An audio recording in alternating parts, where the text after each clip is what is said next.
We're joined today by the one and only David J. You might remember him from Bauhaus and Love and Rockets. He's got a new box set coming out here. It's called Tracks from the Attic. David, how you doing today? Okay, thank you. Is this Dustin? Yep, this is Dustin. Thank you so much for joining me. Sure. Oh, yeah. Well, David, first of all, your new box set's out, Tracks from the Attic. Can you tell the listeners a bit about the new set? Yeah, well, this is a collection of demos which start in 1984 and end in 2004, recorded on cassettes, on a little cassette recorder. And it's just very raw, stripped down, the basic first time that I would be performing these songs. And in most cases, the last time, because I only recorded them once, that one time. And I didn't pursue them not because they weren't any good, although maybe that is the case in some of the cases. But I just got distracted really with other things, and other songs sort of just bubbled to the surface. And especially during this period, I was always in a band, and the band sort of took precedence really, and they just kind of became orphaned. But now they've been fostered out to many, many parents all over the world, and they're happy little orphans, I think. Yeah, it's amazing. The tracks span the last 40 years, and even with all the albums with Bauhaus and Love and Rockets and your solo stuff, I mean, you've still got enough left over here for a box set. I mean, it's pretty prolific output you've had over the years. Yeah, it's true. Yeah. Can you talk a bit about the process of choosing the tracks? I mean, that might have been quite the process of just going through all those old tapes, I imagine. Well, I work very closely with Bruce and Jeff at Independent Project Records. And really, I just handed over the whole trove to them and let them sort of dig into it and make an initial selection. And then I chimed in, I agreed with their selection. But actually, there's not that much that's left out. A few things, and those things are the tracks that are not on the official collection. Some of those will be on the very original cassette tapes, which we have included in the super deluxe box set. There's 70 of these boxes, and each one contains one of the original cassettes. Wow. So you're going to get, my scrawl, and you're going to get on the tape a bit of the John Peel show, interspersed with a ditty of mine.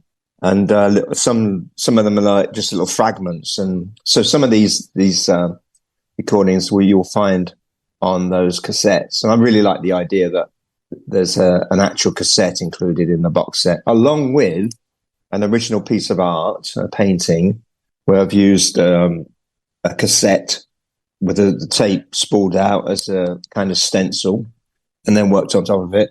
And then there's also, aside from the 3 vinyl albums, there's 3 CDs. There's extensive sleeve notes, and what we could ascertain were the lyrics, because that was a bit of a job, trying to decipher and just sort of work out what the hell I'm going on about. But anyway, this is all contained in a box set, and it's rather lovely. I mean, the packaging is just superb. Bruce Leitcher's beautiful design.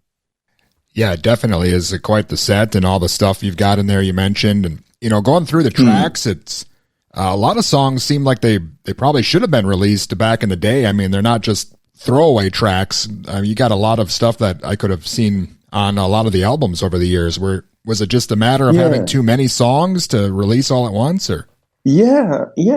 And I don't know, it's a bit like a survival of the fittest, really, and just it's a bit of a rough schoolyard where the kids sort of duke it out in the yard, and it's the ones that are the toughest tend to sort of make the grade. But there are some tough little blighters that didn't make the grade, and they could have been pursued and made fully realized. And in fact, last week I've been doing exactly that. I've selected 3 of these tracks and gone back into the studio with a full band and re-recorded versions of the songs, and that'll be coming out as an EP on Independent Project Records. And it turned out great. Awesome. That's going to be later this year. We could see that. Maybe the end of the year. Bit of luck, yeah. Well, again, Tracks from the Attic is out, and David, I wanted to ask you a bit about, you've been making music a long time. So, the early days of when you were with Bauhaus, and I mean, the music you were making really went on to create not only a new genre of music, but really like a lifestyle and a lot of kids, kind of their way of life growing up, it seems. Yeah, true. And it continues, with, we noticed on the last outing with Love and Rockets, and before that with Bauhaus recently, that there's a whole new section of the audience that, they're in their, some of them are teenagers, some in their early 20s, and there's a lot of them. And they tend to be down the front. So we see them, and the old guard are at the back. So it's kind of weird for us, because it's like time has not moved on. It's moved on for us lot on stage, but looking out in the audience, it looks the same because they dress the same. And it's just like a flashback to years and years ago, but it's very encouraging to have that young audience still into it, really into it. Yeah, I can't imagine when you were making this music that you envisioned this whole movement that really came out of it. I mean, it's incredible. As you mentioned, you still go to the mall today and you see, teenagers who are still kind of just discovering that music and discovering the whole look, and it's quite the phenomenon. Yes, it is. Yeah, no, we never envisaged that. No, how could we? But it's great that it exists, And of course, the main thing is that it brings people to the music. The style and the image ends in the music.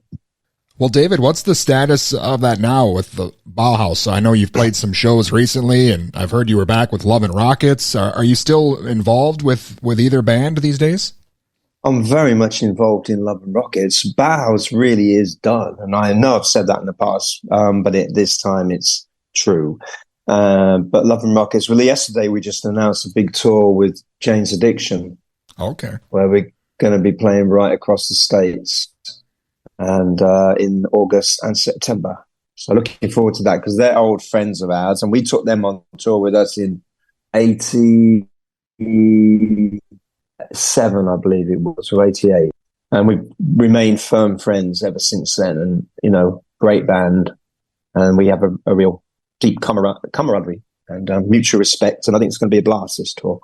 Shared audience as well, Well, and I know you played with Jane's Addiction on some of their albums as well. So that's cool that you guys are still in each other's lives. Yep. Yeah. Well, David, one thing I wanted to ask you, if you could talk a bit about the Bubblemen. I remember I had that single when I was a kid, and I somehow never put it together that it was you and Daniel and Kevin behind the bumblebee masks there. Yeah, well, that all came about via a doodle that Daniel would do, and he would doodle those characters. And then we were making a video for a track called Mirror People, and Daniel got it into his head that this should be the moment when the Bubblemen are made manifest. And so there they were. They appeared in the video, and they pop up every now and again, and they've sort of taken on their own mythology, really. And we see them as ambassadors of goodwill and enlightenment. And that's what they're all about. Well, again, the new album, the box set Tracks from the Attic, is out. You mentioned the tour coming up, and will that be throughout the States here this year, you mentioned? I know Jane's Addiction. Will you be playing maybe in the Midwest here in Minnesota? Could we see you? Yeah, we're playing all over. Yeah, I believe we are coming your way. Yeah, because it's this year, August and September, the 2 months, a whole of the months. So it's a big tour. Awesome. Looking forward to that. And again, Tracks from the Attic, I know is just out. Is there anything else? I know you mentioned that EP in the works. You're obviously always working on something. Is there maybe another project we should be watching? I have got 9 finished albums ready for release. Oh. That doesn't surprise me, but that's amazing. Yeah, and some of them I already have deals in place with different labels. A couple of them will be coming through Independent Project Records, who have been absolutely wonderful to work with. So they're so hands-on. They're they care so much about what they put out, and very involved and very supportive, and just great people. And I love working with them. But yeah, and some collaborations. So this will be like released over the next couple of years, these works. Awesome. David, again, thank you so much. It's been an honor speaking with you. I'm excited for Tracks from the Attic and excited to see you here with Jane's Addiction and the other 9 or 10 albums you said you got coming up as well. And again, it's an honor speaking with you. Thank you so much. All right. Thank you, Dustin. I'm glad we finally made it. Thank you. Bye. And again, that was David J. of Bauhaus and Love and Rockets. His new box set, Tracks from the Attic, is out now.